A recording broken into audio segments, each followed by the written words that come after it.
Assalamualaikum warahmatullahi wabarakatuh. Di sini saya akan mempresentasikan tentang manajemen risiko. Pengertian risiko sendiri yang bisa diartikan sebagai semua kemungkinan terjadinya suatu peristiwa yang bisa membuat perusahaan merugi. Meski masih berupa ketidakpastian, hendaknya kamu mempersiapkan diri serta mempertimbangkan segala kemungkinannya sebelum benar-benar mengambil keputusan. Konsep manajemen risiko. Manajemen risiko adalah atau manajemen risk adalah pendekatan terstruktur atau metodologi dalam mengelola ketidakpastian yang berkaitan dengan ancaman, rangkaian aktivitas manusia termasuk penilaian risiko. Pengembangan strategi untuk mengelolanya dan mitigasi risiko dengan menggunakan pemberdayaan atau pengelolaan sumber daya. Karakteristik risiko. Risiko memiliki 3 karakteristik, yaitu berupa kegiatan atau event, terjadinya kegiatan tersebut, dan akibat atau impact dari kegiatan tersebut apabila terjadi terhadap seluruh aktivitas proyek. Risiko merupakan fakta yang tidak dapat dielakkan karena di setiap segi kehidupan mengandung unsur risiko.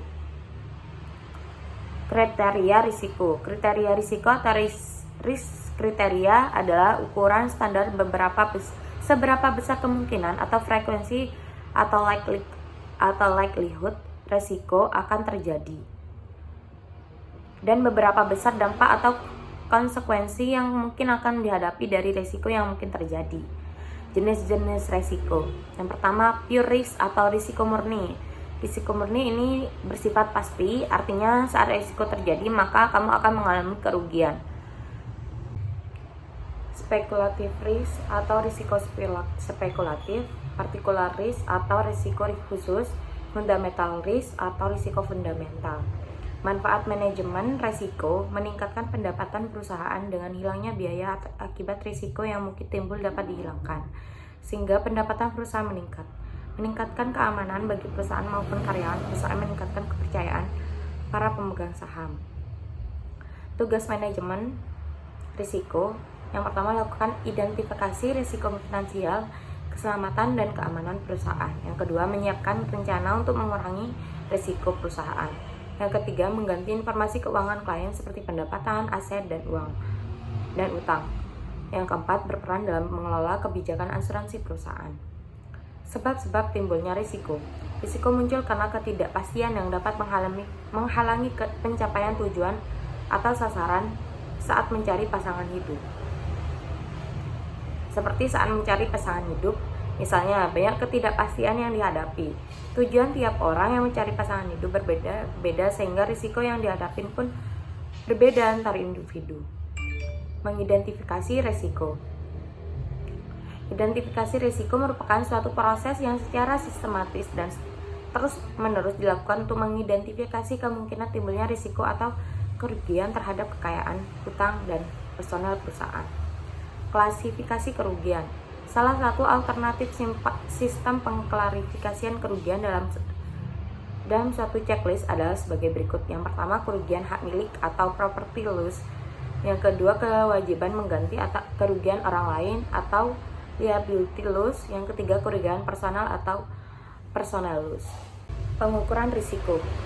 Setelah risiko diidentifikasi, tahap berikutnya adalah mengukur risiko. Jika risiko bisa diukur, maka manajer risiko bisa melihat tinggi, rendah, dan besar, kecilnya risiko yang dihadapi dan bisa diketahui dampaknya terhadap operasional perusahaan.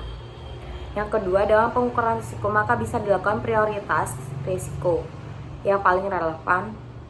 Yang ketiga, pengukuran risiko biasanya dilakukan melalui kuantifikasi risiko dengan metode yang sederhana sampai metode yang sangat kompleks. Pengukuran dan kuantitatif risiko akan sangat tergantung dari karakteristik risiko itu sendiri.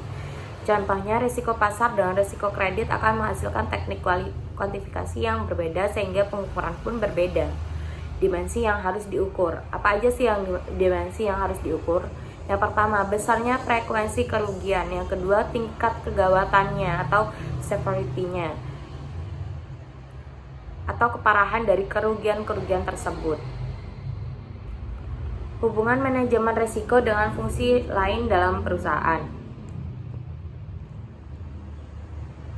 Manajemen risiko berkaitan erat fungsinya perusahaan lainnya, yaitu dengan akunting, keuangan, marketing, produksi, personalia, engineering, dan maintenance. Karena bagian-bagian itu ada yang menciptakan risiko dan ada yang menjalankan sebagai fungsi manajemen risiko. Proses manajemen risiko yaitu penerapan kebijakan, prosedur, dan praktek untuk melaksanakan penetapan konteks, identifikasi risiko, analisis risiko, evaluasi risiko, penanganan risiko, monitoring dan review, dan komunikasi serta konsultasi. Upaya penanggulangan risiko. Ada dua prinsip pendekatan dalam penanggulangan risiko, yaitu penanggulangan risiko atau risk control, yang kedua pembiayaan risiko atau risk financing. Beberapa alat yang dapat digunakan dalam risk control: yang pertama menghindarinya, yang kedua mengendalikannya, yang ketiga memisahkannya, yang keempat melakukan kombinasi atau pooling, yang kelima memindahkan. Pengendalian risiko: merendahkan kans atau chance untuk terjadinya kerugian. Yang kedua, mengurangi keparahan jika bagian itu memang terjadi. Kedua tindakan itu dapat diklasifikasikan dalam berbagai cara. Yang pertama, tindakan pencegahan kerugian atau tindakan pengaruh kerugian. Yang kedua, menurut sebab kejadiannya yang akan dikontrol. Yang ketiga itu menurut lokasi daripada kondisi-kondisi yang akan dikontrol. Yang keempat, menurut timingnya. Pengendalian kerugian menurut sebab-sebabnya yang terjadi. Pembiayaan risiko atau risk financing adalah menyediakan dana untuk mengurangi dampak finansial dari efek yang tidak diinginkan yang dialami oleh suatu organisasi. Sekian presentasi dari saya, kurang lebihnya mohon maaf. Wabillahi taufiq wal hidayah. Wassalamualaikum warahmatullahi wabarakatuh.